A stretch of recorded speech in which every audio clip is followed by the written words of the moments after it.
The Maryland Heat, championship-winning youth program, dedicated to developing their student athletes as much off the field as on it. Despite their many victories at both, though, they remain polarizing, generating as much animus as they do attaboys. The cost one pays for success. Under the leadership of Terrence Byrd, in 2018 they successfully shifted their scales from a regional juggernaut to a national powerhouse. Where do the Maryland Heat go from here? You set some really lofty goals both for yourself and for your program. I feel as though you brought a lot of those to fruition. When you think back, on our first meeting, our first conversation, and you just look at all the things we had planned, we checked just about all the boxes in 2018. So we're happy. You wanted to really set a national schedule. That was something that at the youth football level had never been done here in the DMV. A lot of people didn't think that you could do it. Absolutely. And to be honest, it started in January. Yeah. It started in February. The preparation.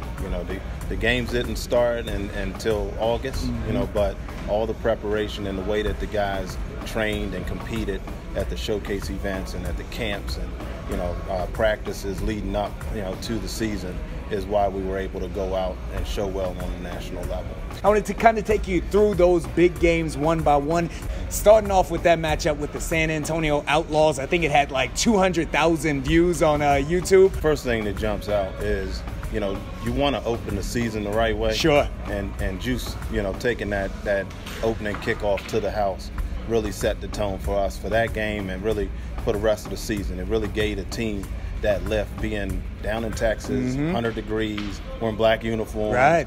Game time change. A lot of things went on behind the scenes that we had to adjust in our first national game. So to open it up with that type of emotional lift for the team was huge for us. This is a team from Texas. So people believe that, in Texas they play football. Up here we just play around. But in Texas they play football. You all went out and you didn't only compete. I mean, you won that game. Did you feel as though in that moment you all really elevated the entire DMV as a whole with that victory? The environment in Texas for football is real. It's real. Those stands were packed. They really believe in Texas football. And it was a great environment. It was great for the kids, sure. In general. And yes, from that point on, our phones started ringing, and more teams wanted to compete. More teams wanted to, they were respecting what we were doing. I believe that going into last year, there was still a little bit of a question in terms of who is the best team in the DMV. Was it the Heat or was it the Central VA Hurricanes? They had been your nemesis in some regard. They came into town. You all didn't only beat them, you beat them up. Your thoughts on that one? A little different not having Charles Scott there. Right. That he brings a different element, a different energy to the team. No disrespect to the current crew. They were still a sure. formidable team. But it was a little different. But we're looking forward to a rematch. I'm sure Charles is going to rebuild that and come back at us strong this year. So we owe him a couple of years. Absolutely. More than just the 1 year. So I thought that it was huge, though, when you worked out the deal to have the Atlanta Ducks come here to the DMV. First of all, Coach Corey Black and Coach O, they're amazing guys. Yes, they are. Down there in Atlanta, and they do a fantastic job. And we became friends, Yeah. but, not just competitors. Now, when that whistle blew, it was real and it was on. And I'll say, remember about that game, there's a lot of things I remember. Having Rick Doc Walker come yes. out, and host the event was huge, to have, an iconic figure like that to come out and support the youth on that night. To have Lamont Jordan calling the game on the mic, was huge, for the kids, because those guys have played football in the area. They're legends. They're legends. They're legends in the DMV, yeah. yes. And then to have the game go to double overtime, what more could you ask for? You can't beat that. Yeah, amazing football game. And I thought the boys grew up that night. They worked through the issues. We got better as the game went on. And, Christian, with yes. that catch in overtime to seal the deal. And can't forget, the kicker. Right. It's just That's what I was saying. Football, 3 different parts to it: offense, defense, and special teams. Special teams won that game. We wanted to get to where these boys were going to be pushed and challenged, and I remember talking to a couple high school coaches that came to the game, and their immediate reaction was, oh my gosh, there's about 20 to 21 Division I prospects on this field playing right now, and that's the goal, It's not to have one or two Division I athletes. It's who you're playing with and who you're playing against. And I thought that game really, signified that. What that prepared you for was a matchup with the IE Ducks. Now, when you talk about royalty at the youth football level, you all, of course, are there now, but this is a team that has been there for years. First of all, how did that even come together? Because to many, that's just an imagination. But how did that come together? How did you get the Ducks here to the DMV? Keefe, there's not many that does it better. He has been doing it for a long time, as you said, and it was, a combination of things. He's not going to just come play anybody. He thinks very much like myself. He wants to play the best. And because what's the point of traveling across the nation if it's going to be a running clock? That's right. And I think, one thing was he's also connected with Under the Radar. So when the San Antonio game got up to 500,000 views. Wow. And, once he, saw the draw that the DMV was bringing, the crowd, the energy that we brought through the Atlanta game, he was like, we got next, we want next. And I was like, let's do it. And he's like, we want to come to you. We want to come to D.C. What does it mean to the student athletes when they know that they're going to be seen 400,000, 500,000, 600,000 times on social media? I can tell you this, it takes a heck of a lot of preparation from us, not just as coaches, but mentors from day one of, focus and locking in, to not focus on the distractions, the outside stuff, because, they're still 13, 14-year-old kids, so they have to be prepared to have cameras in their face to, know that they're going to get that type of attention. And, some could view it as too early. Correct. But to me, I think that it prepares them for where they're going, when they become, sophomores and juniors and next, they're fighting for star rankings and things of that nature. They're more prepared to handle, the success and the failure. Because, if you have that type of success, you're also opening yourself up for failure. And the kids have to learn to take the wins. They got to learn to take the losses. They got to learn to take the praise, and they got to learn to take the criticism. I want to bring it back to a regional perspective, because I felt as though last year something really important for the DMV happened.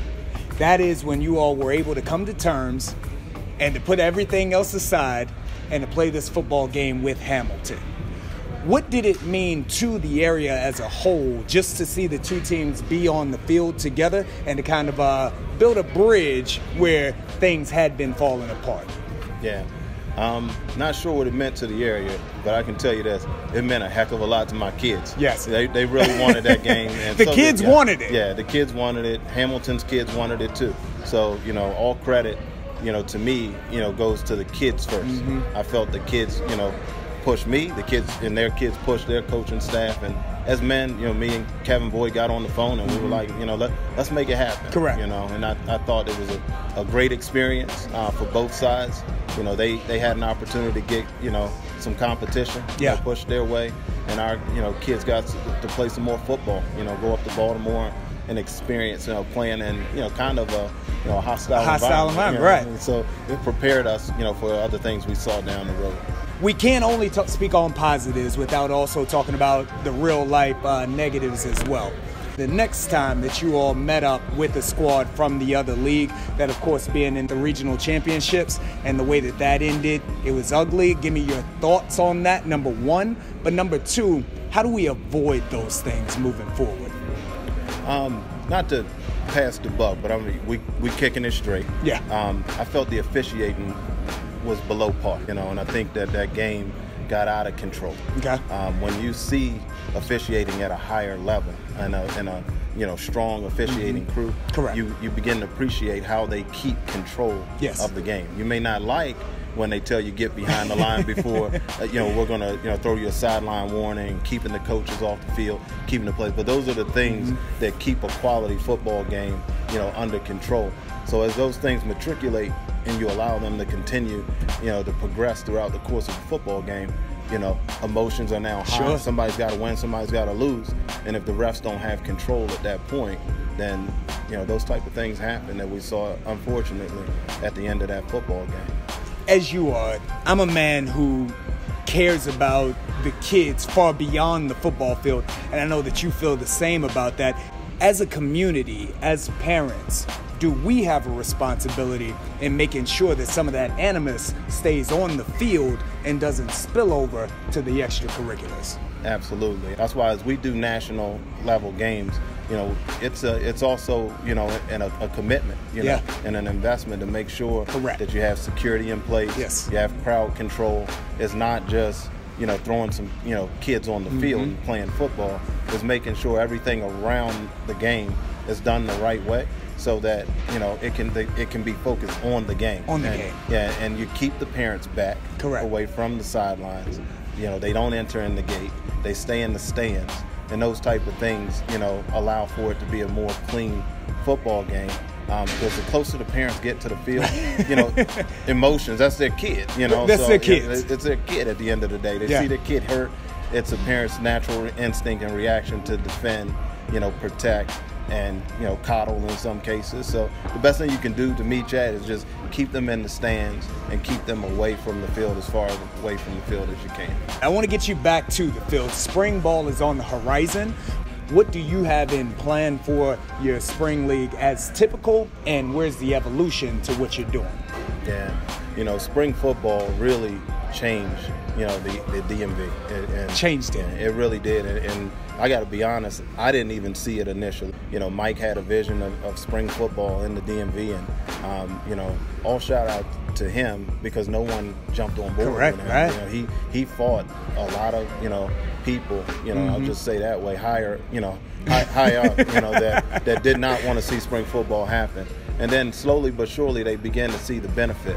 And, I say this to him all the time. Correct. To Mike all the time, because, sometimes he's like, it's not quite going the way I envisioned it later, But I said, sometimes things are just a jump start. Yes. And that was a foundation to move on to something bigger and better. It doesn't necessarily always stay the same. But, from the grassroots spring league, sprouted other spring leagues. Absolutely. Sprouted more all-star, higher caliber football. So it was the birthing spot, for a lot of things that we're seeing, develop and mature today. Now, being frank, as it relates to us, we try to, stay ahead of the curve. Correct. And what, just my opinion, I may end up sitting here next year wrong, or the year after being wrong. But, I see that with more leagues and more things going on, spring tackle football is a little bit more on a downward trend for us. Yes, it is. So we're going to begin focusing a little more on 7-on-7, where we can, focus on developing our passing game, our pass defense, and more of the nuances of teaching, the skill of, coverage and beating coverage. I don't want to let the cat out of the bag, but we have an amazing plan, coming ahead for what we're going to do for spring football, but it's not going to be a traditional, season. Now, here's what I want to know from you. Look, I'm just an announcer at the end of the day. You, sir, you are a football aficionado. So I ask my questions to people like you for this. 7-on-7. There's a lot of people who say that 7-on-7 does not benefit the student athlete once they get out there on the football field. There's a lot of others that say, just like you said, that it does help, especially in the passing game, etc. What's your take on this? Is this something that's helping kids, or is it just fun for them? I think it helps a great deal. Yes. Because once you hit training camp, you're now focused on getting your team in shape. You're focused on setting the right message, the right tone, and of your football team. So your ability to install, coverage, to install your passing game is limited. You could have the best practice plan in the world, right? But you can't reach, how to, teach kids to play cover 1, cover 2, cover 3, cover 4, how to disguise cover 2 in the cover 4, how to disguise cover 1 in the cover 3. Those are things that you just don't have the time, to get into if you want to do it the right way. Sure. And as we again increase the level of play that we're going to play. When you're playing Cali, these guys are spreading the ball. You know what I mean? They playing. They got 4 wide receivers. They're not just throwing bubbles out there. Right. They're spreading the ball. They're running verts, and these guys you can't just sit a kid down that's playing DB, in the 8th grade. Because keep in mind, as these guys transition, you know, from 7 years old all the way up to 10, 11, a lot of them been playing running back, you know, quarterback, you know, skilled positions at the younger ages. You know, when they get to 7th and 8th, they're beginning to mature, and their bodies are saying more, he's going to be a DB. He's not going to be a running back. Right. You know, he's going to be a wide receiver. He's not going to be a quarterback. So now you're beginning to teach them to cover. Some of them never backpedaled before. They never learned to open their gate up, so you have to teach them how to cover before you can even teach them the nuances of playing a zone or playing man coverage. So we get through spring. We only go higher, right? That's right. What's 2019 going to look like in the fall? We have an amazing lineup. Okay. You know, you can expect to see, you know, Texas come to Maryland this year. You can, you know, we're gonna go to Atlanta, and we're gonna play the Ducks in Atlanta. We're looking forward to that. You know, a surprise is Keefe liked DC so much. He was like, you know what, we want to come back to DC. Yeah, so they're coming back to play here this year.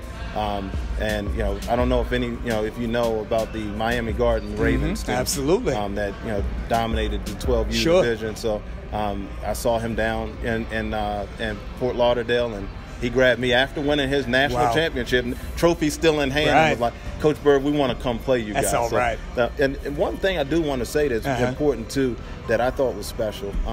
There's a lot of attraction for the African American Museum. So a lot of these coaches I'm talking to are bigger than just football. They want to bring the kids here and actually see DC, you know, prior to the game. So I don't want folks to get the impression this is all about football. Because it's not. You know, it's not. Yeah. They want them to, you know, get here and see, you know, the city of DC and have that experience of playing a great football team too. Previously, the Maryland Heat have been a staple of the GYFL. Will that relationship continue? If so, in what capacity? And if not, will there be any opportunities on a local playing field? Yeah, we're going to keep our relationship with several other teams that we've established over the years. You know, shout out to my man Juwan Banks in the Metro Raiders, Jamal up at the TSA Blitz. You know, we're going to continue to play the teams that want to play us. Yes. You know, to be honest and frank about it. You know, we're not really in it to, you know, go proof points or send messages or try to, you know, put running clocks on folks. We just want to play, you know, guys that want to play us. Yes. So those teams have expressed, you know, a desire to play us. So we're going to continue to play those games. You know, some of the local leagues, it's just gotten so divided, Chad, and you know, you got one good team here, one good team there, the towns. So we want to, you know, continue to build our platform and make sure we're putting the kids in the, you know, best competition possible. That takes us to you all's national championship, the Battle National Championship, i.e., they squeaked out with a win. Give me your thoughts on that game. They're, first and foremost, they're a heck of a football team. A lot of talent. Quarterback there, you know, Clarkson has an amazing connection with his receivers. So they're tough to defend because they have, you know, as I tell my defense all the time, they can always have 5 receivers in route. Right. You know, that there's never going to be any more than 5. You know, so but all 5 of their receivers can hurt you. You know, and they're all the same size, they're all the same length, so he doesn't even have to vary his throws. So it presents a unique challenge because they can run verts, you know, down the field. So I thought it was a great experience for the boys to learn, you know, to play, you know, that level of talent with that type of, you know, atmosphere that was in the mix, you know, and that type of coaching staff. You know, they've done a great job for a long time, you know, and we had them. We had our chances to win. You know, penalties seem to always, you know, set us back a little bit. I thought in the national championship, I thought, you know, the touchdown that was called back on Christian was huge. Yeah. If you're on the field and you see the momentum and the flow. And he did flips after the that one kind of would have been the one that I think put them in a real bad place. When that was called back, it kind of, you know, changed the flow of the game. As a competitor, number one, if we'd have said at the beginning of the year that you were going to play IE twice, and in both games it was essentially going to come down to one possession, would you have believed that? Part one. And part two, how do you really feel on the inside knowing that you fell to them twice by 1 score? Yeah. You know, if you'd asked me that at the beginning of the year, of course I'd have felt we were going to win. Yeah. I thought That's we the were competitor in you, yeah. And but you know, in the end, and I said this to the boys, I could not have been, you know, any more proud of them than what I was. You know, to take on the challenges that they take. A schedule like that begins to wear on the emotions of a kid. You know, and our team, what a lot of, you know, folks don't know, because they were a very talented team, very talented group of kids, and they played so well together. Everyone felt that we were an older team. You know, a lot of those kids were, you know, 13 years old. You know, some would have qualified to play in the 12-year-old division. So they were 8th grade, and we're an 8th grade based team. You know, for, you know, the platform we play in, that's 14U. Correct. So a number of those teams we were playing against were 15. Those kids were 15. And now we're age, we don't back down from age. Right. You know, to me, if you're in the 8th grade and you're in that class, then you got to, at some point, you're going to have to compete with them either now or 3 years from now for a scholarship. So correct. You're in the class, you play it. Then we don't make any excuses for that. However, as a coach, the difference comes in the emotions. Yes. So when you're dealing with a 13-year-old, the ebbs and flows of the game begin, their peaks, their valleys, their emotions are up and down. So you spend a lot of time managing the emotions. But it was an amazing learning experience for them. And as I told them, now you're going into high school ready to compete. You know, we could have played in a 13U division and you ran through it, but that's not what we got in it for. We got in it to play against the best and prepare you for high school. Preparation, that is what we're doing. We're creating opportunities for the young men. A couple of opportunities are on the horizon here in the form of camp series that are coming up. Of course, we have the Under Armour All-American camp that's going to be coming up, as well as Under the Radar. Talk to me about those opportunities. 2 amazing camps, you know, and that's, you know, part of the reason why we're here today, is to begin identifying that elite talent. You know, this level of football isn't for everybody. No, it's not. You know, and we recognize there's no rules. You know, everybody doesn't have to play 10 plays. That's right. No rules, and you know, there is a place in leagues for kids like that, and we want to make sure everybody's still participating, having fun, and doing what they do. But when we're here, you know, we're looking for the guys that really have a shot, you know, at going to the next level and playing. And, you know, for a company like Under the Radar, they're coming from California. You know, they're coming from California. They want to see the best. That's why they're here. They travel the country and they do highlights on the top high schools, top colleges, you know, top, you know, youth games. And they're looking, you know, for the top talent. So, you know, our job is to make sure that we showcase the best talent in our region when they come here. Hopefully, you know, as things mature, you know, in our region, we understand that. And we understand it's about the kids. And getting them in those opportunities to be seen, you know, where a video is going to get 500,000 views, and a college can look and say, man, who's that kid, you know, out there in Maryland, you know, competing like that? Because that's really what it's all about, not who they're going to play fall football for, and things of that nature. Same with Under Armour. You know, I tell kids all the time, they wait until November or December to say, how do I get into the Under Armour game? It's a process. Yeah, exactly. So, and it starts with somebody seeing your athlete and saying, you know, this kid has, you know, a lot of parents hate to hear this, but he has the right size. But because that's always where it begins. Starts with measurables. Yeah, it starts with the measurables, and then he competes the right way. You know, and once we can identify those 2 things, you know, we put them in the funnel, so they'll come to the camp, and we'll see them compete against other kids that are like them, and see who stands out. And then from there, you got your name in the database, and you're going to be tracked throughout the course of the year. To some, the word exposure is like a dirty word. Why is exposure important? Why is it a positive word for kids? Yeah, it's positive because there's so many athletes across the country. We get caught up in our own backyard, and we think, oh, he's the best 12U player. He's the best kid in Maryland. He's the best kid in Baltimore. He's the best kid in DC. But he's competing against everybody across the country. So if you talk to, you know, Under the Radar, if you talk to Under Armour, as they go around the country and they're seeing kids in Texas, they're seeing kids in Cali, they're seeing kids in Florida, they're seeing kids in Georgia. So they have a good sample size when they come to DC to know this is how this kid ranks against this kid in Texas. So, you know, they're not just looking at the local talent, you know, talent pool. So it's important that you put your kids in a position to be seen by people that can evaluate them nationally, yes. You know, not just locally, because ultimately when they get to high school, their competition comes nationally for scholarships, not just locally. When I look at any program, one of the things that we want to evaluate is not just what the program is doing now, but what the program has sprouted and developed.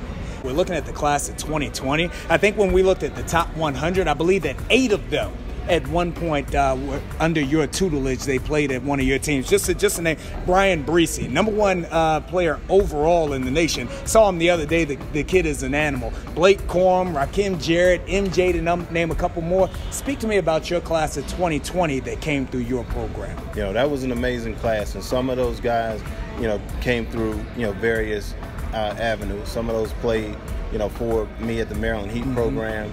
Some were a part of Team Maryland and the FBU team, and you know, Brian being one of them. But one thing, you know, that I, you know, remember, you know, about, you know, Brian in particular, is just a high motor. You know, and I played against him when he was at Hamilton, and then I coached him at Team Maryland. Correct. And he just brought a high motor, you know, nonstop, all day, every day, and he still plays that way with a relentless effort. The only difference is he's like 300 pounds, 6'1" now. So, you know, but he kept the same motor and the same energy. So, you know, phenomenal kid, phenomenal family. You know, MJ, yes. Rakim, and Luke over at, you know, St. John's. That's an amazing group of kids. They, you know, came through, you know, my program, and they are, you know, doing amazing things. I mean, Luke and MJ both are 5-star athletes at this stage of the game, and you know, they're you know, playing together, and they're, you know, doing their lights out. You know, they're lights out. And Meltion, you know, Davis, he's one of my favorites. I really, you know, always, you know, like, you know, the way that we call him Boopy. The way we like, you know, like Boop is because, you know, he's the underdog. You know, he was not the biggest, not the tallest, you know, but he competed. You know, he was what we call a dog, you know what I mean? So, you know, to see him continue to elevate his game at the high school level, and now, you know, starting on both sides of the football at a program as high, as prestigious as Atha, you know, I'm very, very proud of where he's come. And, you know, Dominique Perry and, you know, Marshawn out there at Atha, right? Doing an amazing job. I mean, you're talking, you know, one of the best, you know, running backs in the country. I was just down in Orlando for the Under Armour All-American game, and you know, some of the St. Thomas Aquinas coaches were on my staff. Right. And that's all they talked about. Man, that kid Marshawn Lord, we had to stop that kid Marshawn Lord. So, you know, to hear guys, you know, down in Florida, you know, still talking about our players. A kid in the DMV. In the DMV. How real is that? And 2 amazing backs out of that same class, because, I mean, watching Blake, you know, do what he did on national TV for ESPN, you know, was just, you know, well due for that young man and his family, because they work so hard. So hard. From the day I met them, you know, the one thing that I can, you know, say is I've just never met a family that works as hard as they do, you know, to be on top, and to see him continue to do that. Because a lot of times, once you get to a certain place, you stop. You get big-headed, right? Yeah, but he just continues to grind and keep a workman's mentality that, you know, comes from his dad, you know. So very, very happy and proud for that, you know, young man. And, you know, Damon Clowney up there at St. Francis is, you know, another kid near and dear to my heart. But just an amazing class. I don't want to leave anybody out. There's so many, you know, in that class that have done a great job, and I stay in contact with, and just good young men. You know, that's why we always break with Heat on 3, family on 6. Right. Because we are a family, and we remain a family throughout. Far beyond youth ball. Yes, sir. What are your closing thoughts about what 2019, what you're going to do, and what you all are going to bring to football here in the DMV?